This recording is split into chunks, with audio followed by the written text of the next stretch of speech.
There's an incredible amount of history and tradition here at Texas A&M. Among them, the 12th man has stood the test of time. For more than 100 years, one Aggie football player is selected before every season to wear the iconic number 12, representing the connection between the team and the entire student body. I'm Donna Conrad, live at Bluebell Park, where the Texas Aggie baseball team is back for a 3-game set that starts tonight against South Carolina. In case you missed the last week or so, the A&M bats have come alive. You're probably wondering why I'm holding a putter at a baseball stadium. And no, it's not because the Masters kicked off earlier today, but because a putter could be just the thing the Aggies needed to get back to their winning ways. So while the golfers at Augusta are going to try and keep the putts to a minimum this weekend, Coach Early and the Aggies want to see as many as possible in the A&M dugout, because that means Texas A&M is scoring runs. Ryan Prager will get the start on the bump tonight. First pitch here at Bluebell Park is set for 7 p.m. And in the meantime, I think I'm going to work on my short game. But for now, reporting live from Bluebell Park in College Station, I'm Donna Conrad. The wait is finally over. I'm Donna Conrad, live at Kyle Field, where it is rivalry week here in College Station as the Aggies gear up to host the Longhorns in the Lone Star Showdown for the first time since 2011. Now, in all of my time being a fan of sports, I've seen so many rivalries, but since moving to College Station, I've never seen one quite like Texas A&M and Texas. Now, with all of the implications surrounding this game, it is undeniable that this one Saturday night at Kyle Field will be the biggest game it's seen in over 20 years.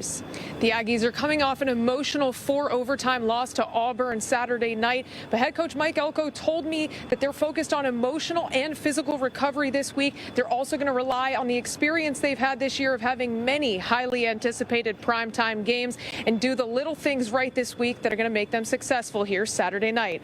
Like I said earlier, they changed the format in 2003 to a championship series. Since then, the winner of Game 1 has gone on to win 13 of those 20 titles. So A&M fans got to be happy about that. They should also be happy that Justin Lampkin is getting the start on the mound tonight. And they've got Josh Stewart and Evan Oschenbeck in the bullpen ready to go and close things out, hoping that they get their first national championship title in program history. Now, we did not see former Aggie edge rusher Nick Scorton suit up for the Panthers Saturday afternoon. The rookie's been having a phenomenal camp out in Carolina. He unfortunately suffered an injury during the Texans-Panthers joint practice on Thursday. What was initially believed to be heat exhaustion turned out to be a little bit more serious. After the game, Panthers head coach Dave Canales confirmed that Scorton suffered a collapsed lung. While that's not season-ending, he will be listed as week-to-week, and we don't have a definite timetable for when he will get back out on the field. Now, as for the Texans, they'll wrap up their preseason schedule out in Detroit next Saturday. Kickoff against the Lions is set for 3:25, and you can watch it right here on 25 News. For now, reporting from NRG Stadium in Houston, I'm Donna Conrad. In this whole series, both teams have played outstanding defense. You've gotten great performances in the circle. What it's come down to, Will, is who's been able to capitalize with runners on base and who's been able to scratch some runs across. The Aggies so far have been able to do that in these first 2 games. The Battle of the Navasota River in Limestone County as the Mexia Blackcats travel to Groesbeck to take on the Goats. 82nd meeting between Mexia and Groesbeck, and if Mexia wins, it will be their 55th in the rivalry. The Navasota River sign comes back to Mexia for the first time since 2021. If Groesbeck wins, it will be their 25th win in the rivalry and 3rd win in a row. They've won 4 out of the last 5. So let's get right into the action. Opening kickoff, Groesbeck back to receive it, but they cough up the ball and the Black Cats recover it. They drive down the field and hand it off to Jaquez Cooper, who hits the spin cycle and falls into the end zone. Mexia on the board early, up 7-0. Next Mexia drive, it's Cooper again, who flies up the sideline, has a bunch of room, and whoop, he gone. A long touchdown extends the Black Cats lead to 14. And now Groesbeck trying to get something going. Quarterback Trent Platt drops back, looking for Nick Sanchez. But Mejia's Altry Ferris, who picks it off, gets the ball back to his potent offense. This one all Mexia, up 41-13 in the 4th. Expectations are high for Texas A&M's offensive line after taking huge strides last season and returning all 5 starters up front. Their experience and talent has this group poised to be one of the best in the country, featuring one of the nation's top run blockers, Armaje Reed Adams. After graduating from DeSoto High School, Armage played his first 3 seasons of college football at Kansas, but he was always a fan of the maroon and white. His mother, Crystal, grew up an Aggie fan, so when he hit the transfer portal in 2023, the stars aligned for Armage to play at Texas A&M. It means a lot to me. It's not only making my dream come true to play at this high level, but it's making my mom's dream come true. You know, she can live through me going to one of her favorite universities. So it's a lot of pride. Like, everything I do for this university and at this university, I take very personally. When Armage was on his visit at A&M, he found even more family ties. One of my family members reach out and tell me, like, your cousin played quarterback at A&M. You know, me, I never knew, like, other than me playing college football, let alone a cool position like quarterback. So I was instantly intrigued and had to figure out, and we just had a conversation. Me and Marcel's relationship is pretty cool. He's a good guy. Last summer, I asked Armage about his excitement to play at Kyle Field, and needless to say, he was pumped. So, did the 12th man live up to his expectations? No, it didn't live up to the expectations. It blew it out the water. It was something I couldn't even imagine and picture. That was running out of Daytona versus Notre Dame for the first time. It was a different feeling that I ever had in my life. I got goosebumps right now just talking about it. It's real. Armage returns to A&M this season as one of the best linemen in the country. Don't believe me? Just look at his college football 26 numbers. He's the highest rated Aggie and the 13th best player in the game.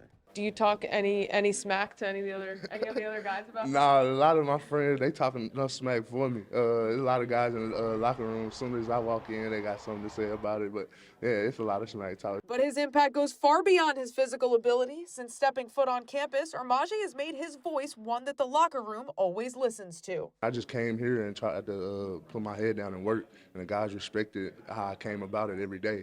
And then we got into some competitive situations, and I showed the type of competitor I was and how I pushed my teammates all around, and they just respected it. And I knew, like, this was going to be somewhere I can fine-tune my leadership abilities right here. And he's got a whole lot of confidence in all of his teammates. Who's maybe a player offensively that we should all be looking out for this season?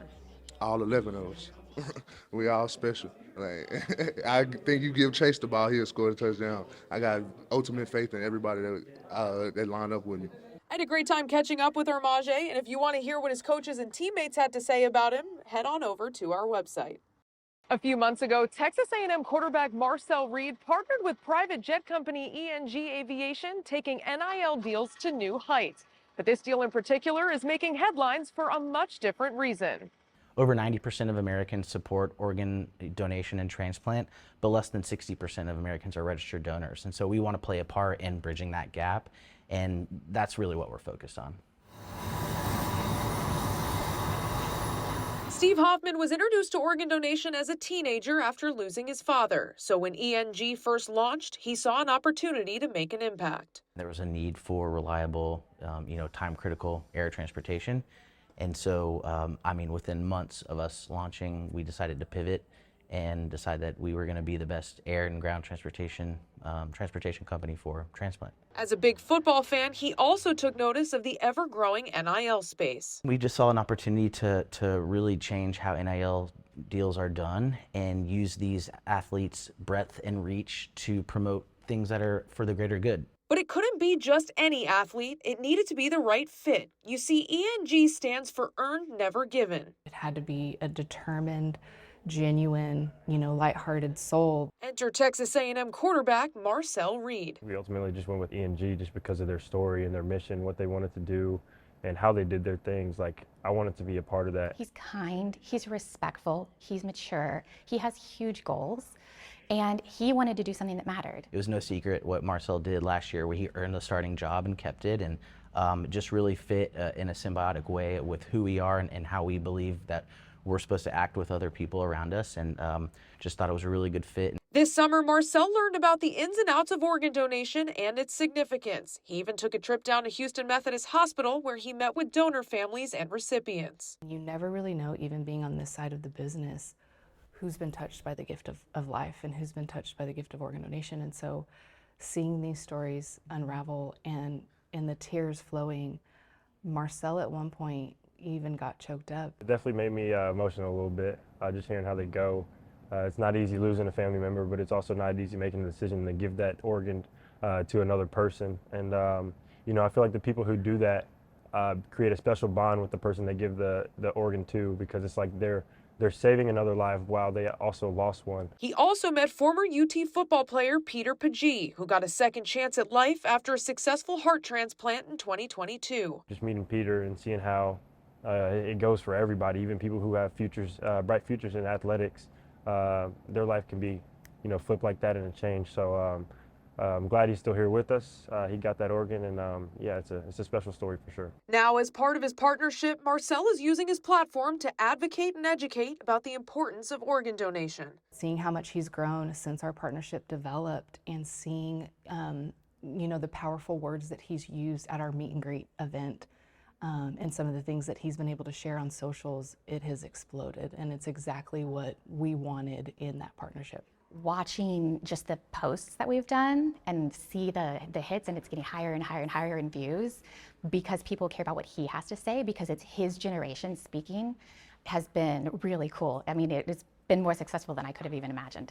And while there has been controversy surrounding NIL in college athletics, this life-saving opportunity is setting a new standard for what future deals could be. We're just proud to set the example, and hopefully others will follow and really change the way they think about doing NIL deals, where it's not just a single and individual focus, but how can these partnerships go to help people in a way that's much bigger than themselves. I find it really cool that I'm one of probably 4 or 5 people who have that deal, but I find it even more cool that I'm able to kind of have that story behind it, and the mission that we're going with, the purpose. To learn more about ENG's mission or about organ donation, you can head over to our website. I'm Donna Conrad, your neighborhood sports reporter. From Aggieland in Central Texas to Omaha to Anchorage, this is how one woman's love of her alma mater is driving her devotion to the Texas Aggie baseball team on their College World Series run.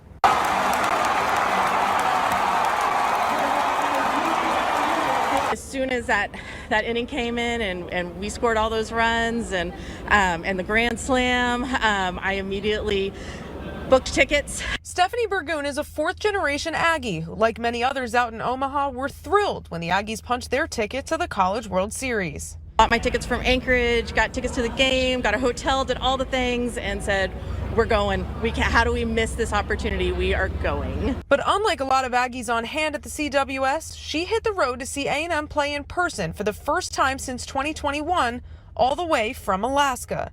The stars continued to align as Stephanie's son Austin's high school baseball team in Anchorage happened to be playing in a tournament in Omaha this same week. I feel very fortunate. I get to watch my Aggies play, and I get to watch my son play for his Anchorage, Alaska team. Not only did Stephanie get to travel to Omaha with her son, she brought along someone else too. So I have my ring here, but my dad was class of 72, and he passed away, and he never got to go to a A&M College World Series game, and so I brought him with me. And so he's here, and we're going to go and beat the hell out of Florida. Since getting her master's from A&M in 2000, she's lived in Alaska for 24 years. But as they say, the Aggie network is real, so it's no surprise she found some other Alaskan Aggies. We actually have an A&M club that meets every Saturday during college football. There's about 20 of us. We're really loud and obnoxious, though, and everybody knows when we're there at the peanut farm, and we have a great time. But there's not a lot of us up there.